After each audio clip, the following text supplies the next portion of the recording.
Catherine Maillan, Sylvie Joly. Une femme qui ose, ça vous impressionne toujours? Une femme qui ose, bien sûr, une femme de tempérament, et disons une femme drôle, une femme qui ose être drôle alors qu'on nous apprend depuis 3000 ans que l'humour est réservé aux hommes pour séduire. On ne dit pas à une petite fille, toi si tu veux te marier un jour, faut être drôle. Non, non, on dit ça qu'aux garçons. C'est pas juste. Ouais. C'est pour ça que j'ai tant d'admiration pour les femmes drôles.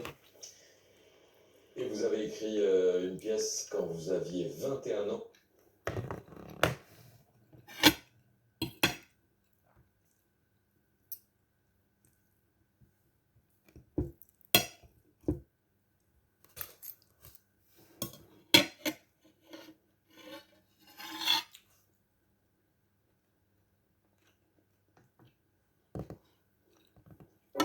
De la parole aux actes. Quoi qu'il en coûte. Face à la crise de la Covid-19, Emmanuel Macron a multiplié les dépenses exceptionnelles.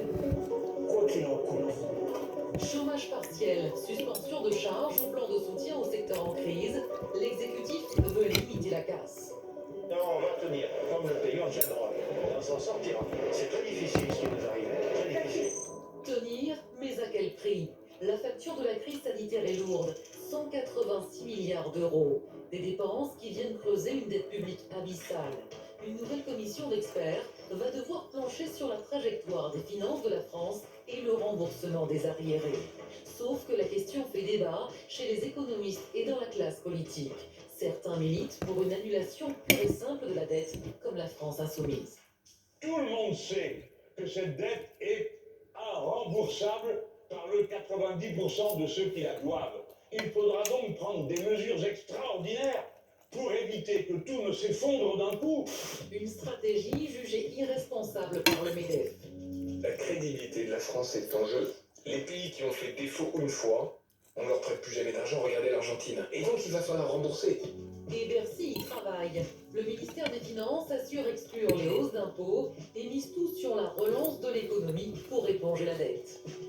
Bon, la meilleure façon de la rembourser, c'est déjà de retrouver de la croissance. Donc de continuer à investir dans l'économie française comme nous le faisons. Mais à situation exceptionnelle, ne peut-on vraiment pas envisager une mesure exceptionnelle comme l'annulation de la dette? Qui va supporter le coût de son remboursement? La croissance peut-elle suffire à renflouer les caisses de l'État? Nos deux invités à propos de ce dossier, Isabelle Coupé-Soubeyran, vous êtes économiste, maître de conférence à l'Université Paris 1, bonsoir d'abord, et vous êtes, oui c'est ça, à Panthéon-Sorbonne, donc, et selon vous, il faut une annulation de la dette détenue par la BCE, la Banque Centrale Européenne. Elle se doit de se mettre au service des États, prendre en charge les dépenses et irriguer l'économie réelle. À côté de vous, Jean-Marc Daniel, pas tout à fait du même avis. Bonsoir, vous êtes économiste, professeur émérite à l'ESCP Europe. Vous considérez qu'annuler la dette créerait une forme d'angoisse inutile dans la population? Ah bon? Au contraire, selon vous, il faut s'endetter, on peut s'endetter, cependant il faudra dégager des excédents, peut-être par deux biais, soit augmenter les impôts, soit baisser les dépenses. Nadia, une question lapidaire, solution à nos internautes pour ouvrir le débat. Et en effet, la question est brève, nette et précise. Je vous la lis. Qui sont les créanciers de l'État, en l'occurrence de l'État français? Isabelle Coupé-Soubeyran, à qui la France a-t-elle emprunté? Est-ce à des États étrangers, à des organismes bancaires, à des entreprises? À qui est-ce qu'on doit cet argent aujourd'hui? Alors, la France emprunte sur les marchés financiers, Oui. d'accord? Donc, l'État français émet des titres obligataires, des titres d'emprunt, et ce sont des investisseurs privés qui achètent ces titres. Donc souvent des investisseurs financiers, professionnels, beaucoup des individus, d'accord? Des banques, et beaucoup de banques. Beaucoup de banques qui achètent ces titres, et ensuite, Français et étrangères? bien sûr, beaucoup d'investisseurs étrangers également, beaucoup d'investisseurs professionnels, hein, vraiment des professionnels de la finance qui détiennent ces titres.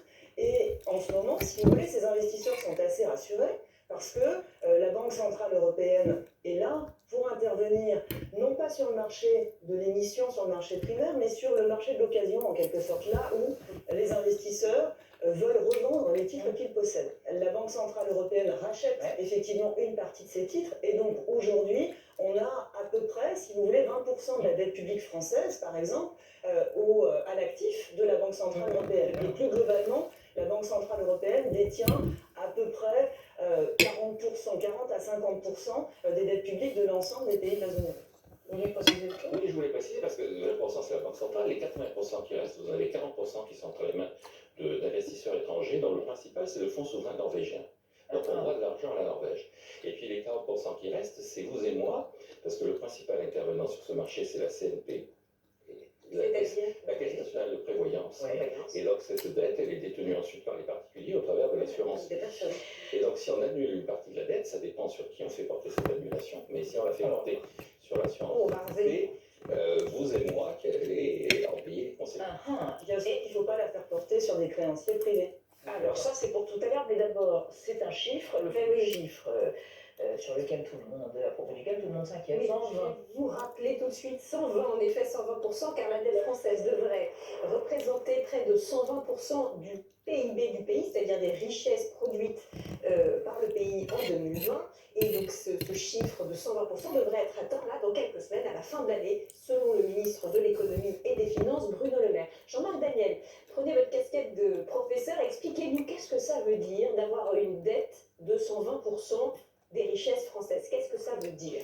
On utilise en général ce ratio, la dette sur le PIB, parce que normalement le PIB c'est ce qui va permettre à l'État de se procurer des ressources. Donc la dette c'est de rembourser et de commencer par payer les intérêts. Parce que l'État en général, il ne rembourse pas. À chaque fois que des titres arrivent à échéance, il les réémet immédiatement et la seule obligation qu'il a, c'est de payer les intérêts. Et donc d'ailleurs dans le budget de l'État, vous avez une somme de 38 milliards consacrée, non pas à rembourser, mais purement et simplement à payer les intérêts. Donc, concrètement, pourquoi on pense cet indicateur? Parce que les ressources de l'État, qui vont permettre à nourrir ces 38 milliards, elles sont assises sur le PIB. Et la dette qui génère ces intérêts, on va la mettre en regard de ces ressources potentielles de l'État. Mais le véritable enjeu, encore une fois, c'est plus les intérêts en tant que tels que... Et deuxième remarque, sur l'évolution récente, vous avez le fait que la dette a augmenté